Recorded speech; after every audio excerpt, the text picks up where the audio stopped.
Hey everybody, welcome back to Bearded Goblin Gaming. On today's episode, I wanted to build a blood fountain. I've got a little bit of dollar store epoxy left and one of these Halloween skulls left over. All I did is I took my saw and just cut the back of his head off so he can sit flush.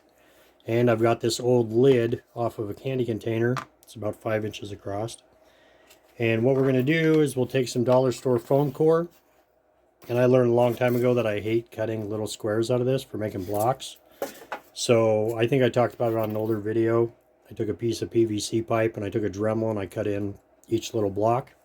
And you roll that out and you get a fairly decent looking thing. It all just depends on how much time you want to take on this, or 3D print one out. I think I got one with some city blocks on it, some city brick, and it's really clean, so I didn't think it'd work well for this one. What we're going to do is we'll take that, and this is what our epoxy will sit in eventually. We'll take this and we'll figure out how we want to line it out, and then we can just put that skull on the back wall, and then we'll have the blood effects and stuff. But we'll get kind of set up and then we'll bounce back in and I'll show where we're at and what we're going to do next. Okay, so we've gotten this far. One thing I wish I would have done before I did this was take this piece of plastic and actually push it into the foam to make a circle, so I knew how big the bottom was. But I think we're going to add enough red to it that you're not going to see the bottom anyway. So what I ended up doing was taking a piece of that blue insulation foam and just making like a rock base. I'll probably chunk this up a little bit more and make it look more like natural stone. And then you can see I just kind of cut out some of the bricks across the sides there. What I might end up doing is adding a second layer. You can see where it cracked, where I bent it. And I put a row around the outside and a row around the inside. And the easiest thing about this stuff is once it's peeled off both sides, as long as you're slow, like I just cracked it there, but as long as you're slow, you can get a fairly decent bend with this and just kind of go around, and it gives it a nice little curl. So what we're doing now is just trying to finish this off. I'll go to there. I'm fairly rough with it. We'll just glue that in.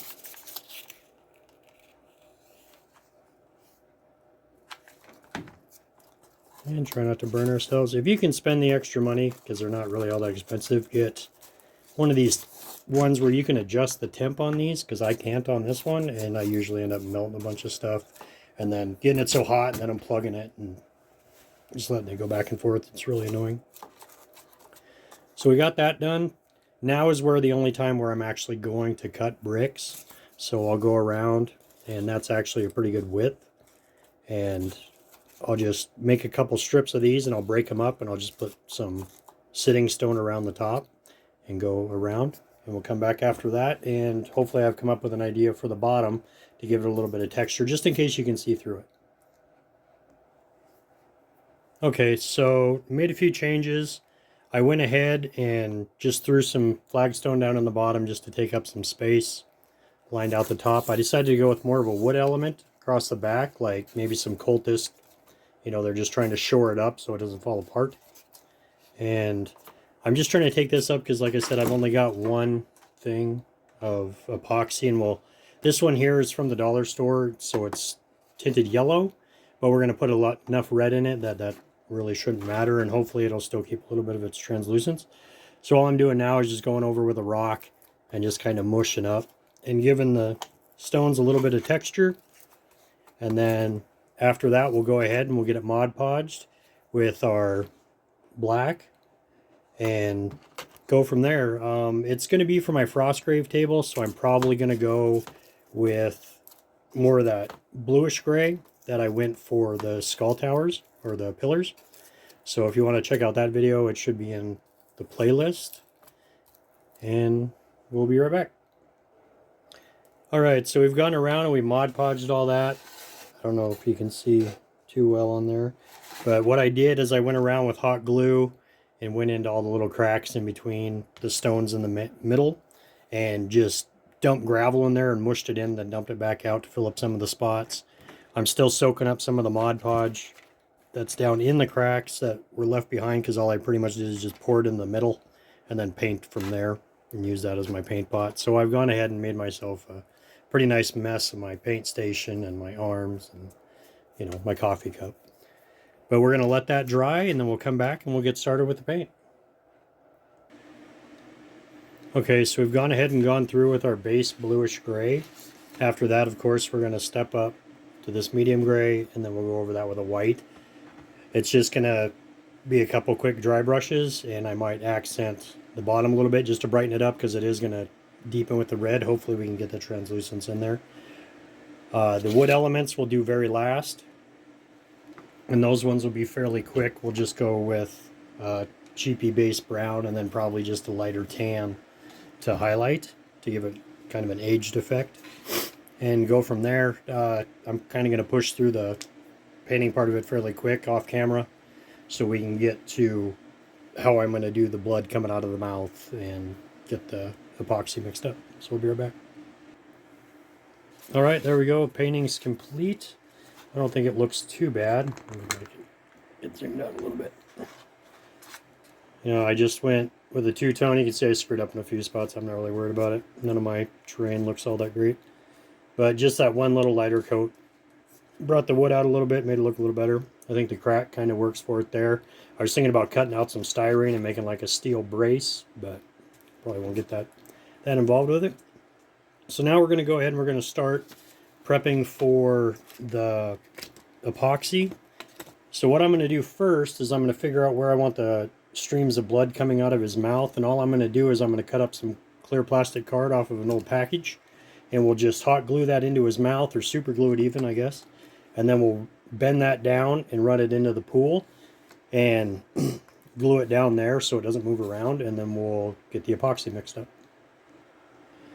Okay, so I'm going to try and get as long as strips as I can out of this. If I have to, I'll go find a bigger piece of plastic, but we should be alright. I got the hot glue gun heating up just in case the super glue doesn't hold, because it is still a little chilly in my basement. So, cut these weird little ends off. And what I'm kind of going for, let's see if I can tilt this back. So we'll have it stream out of both sides. We'll have one coming out of each side, and maybe just like a little connector. We can kind of give that a bend. Too much of a bend. Right.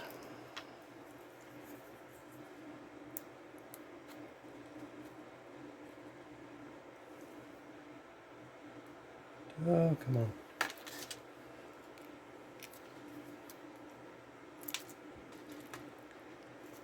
So we can bend it, it's not really a big deal. We'll get the next one started.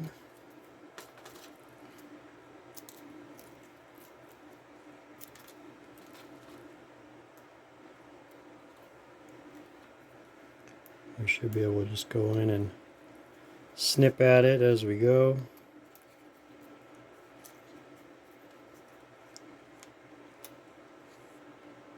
Both cut a little long just so I can play around with them. We'll give those a little bit to dry, and then we'll figure out how we're going to do the bottom. Alright, so the super glue is not really holding, so we're going to go ahead and switch over to the hot glue gun method. And what'll work pretty good about this is we can pretty much do the water form all the way down. So we just kind of get up around his teeth, and then we can actually glob it and stretch it over and paint that with the red. We'll just have to pull all the little stringers out. We'll just kind of snip this a little shorter.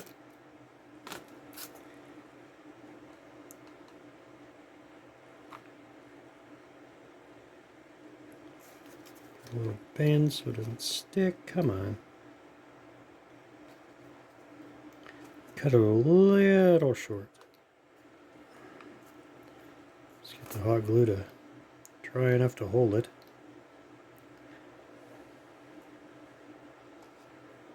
It stops bending on us. Come on.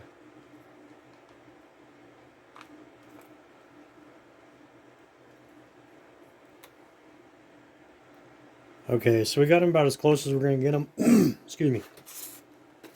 So, it's going to take this. I don't have any red ink. So I'm just going to take the Army Painter's Speed Paint Red. It's the only one I really have that's that liquidy. Just take it apart.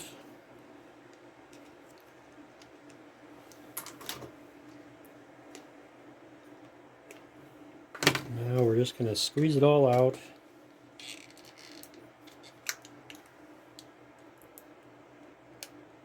Well, let me guess, the hardener's gone bad.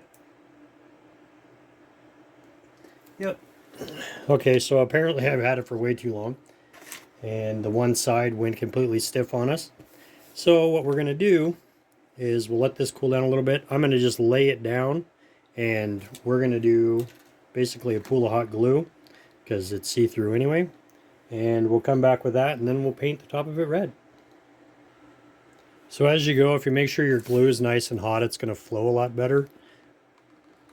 And you can just watch it. It'll settle itself out, and you can kind of mix it around with the tip. Just kind of fill up all the spaces, and if you want, like I've got some air bubbles trapped, just kind of spin it. You can lay down your first layer that's fairly thin or whatever, however high you want to make it. Paint your red, wait for that to dry, or even just start going over it again. And that way you can mix that top layer with the paint. Give it a better look. I usually just buy bags of these hot glue sticks at the dollar store, so it's not like it's really costing me much to do it this way either. And you can see right through it. I mean, it gives you that glossy look. It's non-cloudy, so it really doesn't look too bad. Alright, come back as soon as I get this first layer down. Okay, so that is the first layer with the glue. I'm thinking if I would have had a double boiler, I could have melted up a bunch of sticks and poured it just like an epoxy. It would have came out a lot more clear. So you'll see it more once I actually get the paint on there, but I was able to go in and I just put a big glob here and just let it run down, and you get a natural flow, and I went down there. But I'm just kind of going back and forth and just kind of laying down those eddies from where the water or the blood's going to actually drip in. We're just going to let that cool, and then we'll paint over it with the speed paint, and then we'll see if we need to put another layer on. Sorry, I forgot to push record. Came out pretty good. I'm adding a little bit of paint medium to it, just to stretch it out. It's going to turn it a little bit more pink, but it's giving it a pretty good goopy color. I'm going to try and stretch this out as far as I can. It's pretty obvious you're not going to be able to see through to the bottom, so I'm glad I didn't put any new detail in there. I'm just using a garbage brush from Walmart, just so I don't have to worry about it. Just kind of spreading it around. Getting whatever I can. Whoa! Wish I had a tiny little hand I could make some tiny little blood handprints on there real quick and easy. We're just kind of spreading that around. I don't know. I probably won't do a second layer of hot glue. I think it only took me like 6 sticks in order to do this, so far cheaper than the epoxy pour would have been if I was using a decent epoxy. But I mean, this is coming out pretty decent, I think. Just kind of filling in all those little holes. You really get to see where the glue didn't cover, just because you can't really tell with it being that clear. Just kind of go over it again. And that's that. We'll take some pics with the miniatures, and we'll see you later. Thanks for watching. If you liked the video, hit like, share, subscribe if you would. It does look like a lot of people that are watching my videos are people that aren't subscribed. But thanks. Have a good one. Bye.